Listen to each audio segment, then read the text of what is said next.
Assalamualaikum dan selamat petang kepada Ustaz Husni bin Abdul Halid. Saya Nur Izzah binti Yusof, 17 DSK 18F 1059 daripada DSK 5A. Ingin mengupas topik yang bertajuk tanggungjawab sosial dalam penyiaran Islam. Okey, apakah kaitan tanggungjawab sosial dalam penyiaran Islam? Kita sebagai manusia perlulah memainkan peranan yang amat penting untuk menyebarkan agama Islam, terutamanya umat Islam itu sendiri. Kita juga bertanggungjawab dalam menyampaikan suatu perkara selaras dengan perbuatan setiap individu. Kita juga bertanggungjawab memastikan penyampaian yang hendak diberikan perlulah selaras dengan setiap perbuatan individu. Contohnya, kita boleh menyampaikan sesuatu perkara yang positif melalui media sosial, melalui siaran televisyen dan juga melalui komunikasi antara dua hala. Contoh antara tanggungjawab sosial dalam penyiaran Islam adalah stesen televisyen dan penyiaran bertanggungjawab memastikan program yang hendak disiarkan dapat membina jati diri warga negara yang cemerlang. Contohnya, dengan pengisian yang ada pada setiap program, ia dapat membantu setiap individu menjadi seorang yang lebih bagus pada masa akan datang. Kerana generasi yang akan datang hadirnya pada 5 tahun sebelum itu. Jika pada waktu sekarang ini siaran yang dipertontonkan di siaran televisyen tidak mempunyai mesej-mesej yang baik, generasi akan datang akan menerima padanya, kerana mereka ditunjukkan dengan perkara-perkara yang tidak sepatutnya mereka ketahui pada umur yang masih kecil. Kita juga perlu memastikan penyampaian yang hendak diberikan kepada generasi yang sekarang ini mempunyai mesej yang mampu membawa kejayaan kepada negara kita pada masa akan datang. Isi yang kedua pula ialah menggunakan hakikat dan fakta-fakta keagamaan yang boleh membimbing media massa secara tetap. Jika anda lihatlah kan pada media sosial sekarang, mereka tidak kisah untuk menunjukkan sensitiviti kepada orang lain. Contohnya, mereka tidak kisah menunjukkan perkara-perkara visual seperti tidak menjaga iktilat dalam video. Mereka juga tidak menjaga sensitiviti untuk melakukan apa segala iklan produk yang menunjukkan perkara yang tidak sepatutnya mereka tunjuk. Jadi, dengan adanya fakta-fakta keagamaan, kita dapat membimbing media massa untuk memastikan apa yang mereka hendak siarkan dapat ditapis dahulu sebelum ditunjuk kepada khalayak ramai pada kanak-kanak pada zaman ini. Kerana mereka lebih kerap melihat media sosial berbanding orang dewasa. Sebab kadang-kadang mereka ni sedari kecil sudah ada telefon bimbit, ada media sosial. Jadi mereka lebih kerap melihat perkara yang mereka sendiri boleh hadam dan boleh melakukan, sedangkan benda itu tidak baik. Jadi dengan adanya fakta-fakta keagamaan, setiap individu yang ingin melakukan video, ingin melakukan fakta-fakta yang mereka keluarkan di media sosial dapat ditapis dahulu sebelum disiarkan. Jadi benda ini perlulah dibimbing dari masa ke semasa secara tetap. Which is kita tidak perlu takutlah jika orang luar nak menyiarkan sesuatu tanpa menapis dulu video mereka, kerana mereka sudah ada fakta-fakta keagamaan yang boleh membantu mereka pada masa akan datang. Assalamualaikum dan selamat sejahtera kepada Encik Husni bin Abdul Halid. Saya Mita Syazah binti Muhammad Fauzi dari DSK 5A 17 DSK 18F 1032 akan menerangkan poin yang seterusnya, iaitu muadib. Penyiaran Islam berperanan sebagai pendidik muadib kepada masyarakat agar melaksanakan segala perintah yang datang daripada Allah dan menjauhi segala larangannya. Seterusnya, penyiaran Islam berperanan sebagai penghalang dalam menangkis maklumat yang sering disalah tafsirkan oleh orientalis barat dalam memutarbelitkan ajaran Islam kepada masyarakat. Contohnya, orang barat memutarbelitkan ajaran Islam melalui lagu-lagu dan yang paling menyedihkan, ia berlaku tanpa kita sedari. Tugas pendidik yang harus dipikul oleh mereka haruslah berlandaskan syariat dan ajaran Islam yang syumul. Muadib adalah pemupuk adab, akhlak, nilai atau proses pembentukan disiplin dan sikap bagi memupuk sasiah pada diri masing-masing. Assalamualaikum warahmatullahi wabarakatuh. Saya Yasmin Syahda binti Zulkifli dari kelas ESK 5A. Hari ini saya akan menceritakan tentang tanggungjawab sosial dalam penyiaran Islam. Okey, badan penyiaran adalah salah satu tanggungjawab dalam penyiaran Islam. Okey, badan penyiaran perlu memastikan bahan yang disiarkan memberi manfaat kepada masyarakat. Badan penyiaran berperanan yang penting dalam menyampaikan maklumat yang benar, tepat dan berfaedah kepada penerima. Penerima tu kita lah, sebab apa yang disiarkan mereka menyampaikan dan kita adalah penerima. Okey, apa yang disiarkan perlu berfaedah. Setiap program ataupun rancangan perlu disusun secara teliti bagi memenuhi keperluan setiap lapisan masyarakat. Sebab di Malaysia, seperti yang kita tahu, banyak lapisan masyarakat seperti Melayu, Cina dan India, dan kebanyakannya adalah Melayu dan kebanyakannya juga adalah beragama Islam. Jadi dalam penyiaran Islam ni, badan penyiaran tersebut perlu memainkan peranan yang penting untuk menyebarkan sesuatu maklumat yang berfaedah. Contohnya bahan-bahan yang disiarkan tu boleh menguatkan akidah umat Islam seseorang.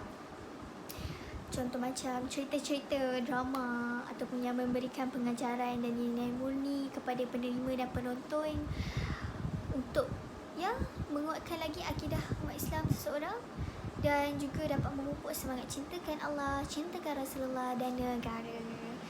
Jadi badan penyiaran ni perlulah memberi kefahaman tentang hakikat agama Islam itu sendiri untuk melindungi masyarakat Islam dari segi kejahilan terhadap agama, bukan sebaliknya lah. Jadi badan penyiaran bertanggungjawab untuk menyebarkan perkara-perkara yang dari segi syarak, dari segi yang berlandaskan Islam. Jadi firman Allah sebut dalam surah Al-Hujurat ayat 6 ada menyebutkan, hai orang-orang beriman, jika datang kepadamu orang fasik membawa berita, maka periksalah sesuatu dengan teliti agar kamu tidak menimpakan sesuatu musibah kepada kaum tanpa mengetahui keadaannya yang menyebabkan kamu menyesal atas perbuatannya. Maksud ayat kat sini adalah sebelum kita nak siarkan apa-apa, okay, especially yang penyampai nak sampaikan apa-apa dalam penyebaran Islam, pastikan benda tu sahih, benda tu betul, dan benda tu memberi impak yang positif kepada pembaca, penerima, penonton sekalipun. Sebab kalau kita sampaikan perkara yang palsu, yang tak betul, hadis, sekarang ni banyak hadis-hadis yang palsu. Jadi kita sebagai umat Islam, kita kena selidik dulu berita yang disampaikan dekat kita. Okey, next, tanggungjawab sosial dalam penyebaran Islam juga ialah saling nasihat-menasihati antara satu sama lain. Okey, manusia tidak akan lari daripada melakukan kesilapan, kesalahan maupun kecuaian. Jadi telah menjadi tanggungjawab kita sebagai manusia dalam setiap masyarakat untuk saling nasihat-menasihati. Tak kisahlah pelbagai kaum, berbeza agama sekalipun. Jadi kita di dalam tempat yang sama, tanggungjawab sosial untuk kita saling menasihati antara satu sama lain dengan sikap saling menjaga kemaslahatan. Kita nasihat antara satu sama lain ni dalam masyarakat menunjukkan kewujudan hubung kait antara iman dengan penyalahgunaan media penyiaran Islam ni.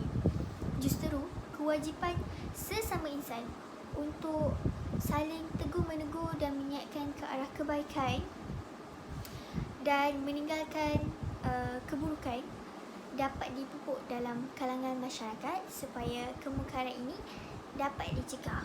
Contohnya macam bila kawan kita mahu menyebarkan sesuatu yang tidak betul. Jadi kita sebagai rakyat dan sebagai masyarakat juga, kita perlu menegur kawan kawan kita tersebut. Sebab mungkin bahan yang disiarkan oleh kawan kita tu tidak betul, ataupun apa yang diterima oleh penerima boleh mendatangkan keburukan. Jadi kita kena tegur, mesti tegur rakan kita tersebut untuk tidak melakukan perkara tersebut. Contohnya sebegitulah. Dan apa-apa yang kita nak sebarkan, kita mestilah berlandaskan Quran dan Sunnah, benda yang betul dan boleh memberi impak kepada seseorang tu dalam unsur positif. Okey, seperti mana firman Allah Subhanahu Wa Taala, hendaklah ada di antara kamu segolongan umat yang menyeru kepada kebaikan, menyuruh kepada yang makruf dan mencegah dari yang mungkar. Mereka itu adalah orang-orang yang beruntung. Surah Al-An'am ayat 104. Jadi, itu saja daripada saya. Sekian, terima kasih. Assalamualaikum dan selamat sejahtera kepada Encik Husni bin Abdul Halik. Saya Ros Amira binti Abdullah daripada DSK 5A 17 DSK 18F 1010 akan membentangkan poin yang seterusnya tentang tanggungjawab sosial dalam bidang penyiaran. Tanggungjawab sosial dalam bidang penyiaran yang seterusnya ialah penyiaran Islam berperanan sebagai penyatu yang harus menjadi jambatan yang menyatupadukan umat Islam. Dalam keadaan masyarakat yang tidak bersatu padu, mereka ini mampu membina kembali hubungan di antara kedua belah pihak yang bertelagah. Contohnya, menyiarkan rancangan yang boleh mengharmonikan keadaan. Seterusnya, penyiaran Islam juga berperanan sebagai ejen informasi dalam menyampaikan maklumat yang benar tentang Islam dan bertanggungjawab untuk meningkatkan kefahaman masyarakat Islam tentang Islam. Misalnya, mengadakan ceramah tentang Islam secara langsung. Tambahan lagi, penyiaran Islam juga berperanan sebagai pejuang, iaitu berjuang dan membela Islam. Melalui penyiaran dan bidang media lain, pengamal bidang penyiaran seharusnya bekerja keras membentuk pendapat umum yang mendorong tertegaknya nilai-nilai Islam. Seperti dalam rancangan Rescue Syria di mana Liza Helmi berjuang menegakkan agama Islam dan membela umat Islam di Syria. Beliau memaparkan pengalaman di sana untuk membuka mata seluruh rakyat tentang pentingnya bersatu padu dalam memperjuangkan agama Islam. Sekian, terima kasih. Saya akan paskan kepada Nurul Aida. Assalamualaikum dan salam sejahtera kepada Encik Husni bin Abdul Khalik. Nama saya Nurul Aida binti Harun Abidin, 17 DSK 18F 1042 daripada kelas DSK 5A. Salah satu tanggungjawab sosial kita dalam penyiaran Islam ialah dengan menyelitkan konsep amar ma'ruf nahi mungkar. Konsep amar ma'ruf nahi mungkar dalam penyiaran Islam banyak membantu manusia dalam perkara-perkara kebaikan dan kemaslahatan. Revolusi penyiaran Islam di Malaysia terus berkembang dengan adanya saluran-saluran TV yang berkonsepkan Islamik. Dengan majoriti penonton beragama Islam, beberapa penerbit rancangan pihak autoriti telah menggunakan reality television menjadi media dakwah Islam sebagai satu rancangan yang popular. Antara program-program yang berkonsepkan hiburan dan dakwah seperti Imam Muda, Pencetus Ummah, Da'i, Al-Kuliah, Ustazah Pilihan dan pelbagai lagi yang disiarkan di media Prima, Astro Oasis, TV9, TV Al-Hijrah, TV3 dan juga RPM menjadi pilihan popular pelbagai peringkat usia dengan mengaplikasikan genre dan format baharu bagi menyampaikan dakwah. Program reality television ini memberi impak yang sangat bagus kerana program seperti ini dapat menyampaikan dakwah atau nasihat ataupun pengetahuan yang ingin disampaikan itu secara langsung, kerana maklumat yang disampaikan itu secara langsung, bukanlah secara lakonan, drama atau filem. Kaedah dakwah secara langsung ini mampu mendidik di samping memberi hiburan kepada penonton, lari dengan arus permodenan dunia pada masa kini. Sistem TV Al-Hijrah merupakan sistem TV yang sesuai untuk menerapkan konsep amar ma'ruf nahi mungkar, kerana stesen TV Al-Hijrah sering menyiarkan program-program berteraskan Islam selain diselang-selikan dengan berita semasa. Oleh sebab itu, akhlak menjadi asas dalam merancang fungsi penyiaran yang akan melahirkan produk akhir hasil penyiaran yang berpandukan kepada doktrin amar ma'ruf nahi mungkar. Akhir sekali, tanggungjawab sosial dalam penyiaran Islam adalah dengan menerapkan nilai-nilai murni dalam penyiaran Islam. Dalam penyiaran Islam, cabaran yang sering dihadapi oleh umat Islam adalah tanggapan negatif yang sering dilemparkan kepada agama Islam dan umat Islam seluruhnya, sering dikaitkan dengan keganasan dan kekejaman. Dengan adanya stesen TV Islamik pertama di Malaysia iaitu TV Al-Hijrah yang berfungsi untuk memupuk akhlak, moral dan nilai-nilai murni bagi membentuk peribadi Muslim yang unggul. Stesen televisyen ini merupakan platform untuk menerangkan dengan jelas mengenai Islam serta menerapkan unsur-unsur dakwah, nasihat, mendidik dan berhikmah menerusi kandungan rancangan televisyen yang disiarkan. Dalam usaha membentuk falsafah media menurut Islam, segala perancangan harus mengikut garis panduan yang telah ditetapkan oleh Al-Quran dan Al-Sunnah. Antaranya, media itu sendiri perlu berpaksikan kepada paradigma tauhid, iaitu media atau kandungan yang disiarkan tidak lari daripada ajaran tauhid dan sekaligus menambah ketahuan kepada Allah SWT. Olehnya demikian, penyiaran Islam yang berdasarkan wahyu perlu digobel dan dicadang agar selari dengan perlembagaan persekutuan yang mengisytiharkan bahawa Islam ialah agama rasmi negara ini. Dalam sesebuah rancangan TV itu mempunyai nilai-nilai murni seperti memberi salam, menghormati orang tua, menegur antara satu sama lain, menasihati antara satu sama lain, bersedekah, mampu memberi kesan kepada masyarakat sekeliling. Sebagai kesimpulan, manusia tidak terlepas daripada melakukan kesalahan, kesilapan maupun kecuaian. Dengan itu telah menjadi tanggungjawab sosial bagi semua lapisan masyarakat untuk saling nasihat-menasihati antara satu sama lain demi menjaga kebaikan dan kemaslahatan bersama. Itu sahaja daripada kami. Terima kasih dan Assalamualaikum.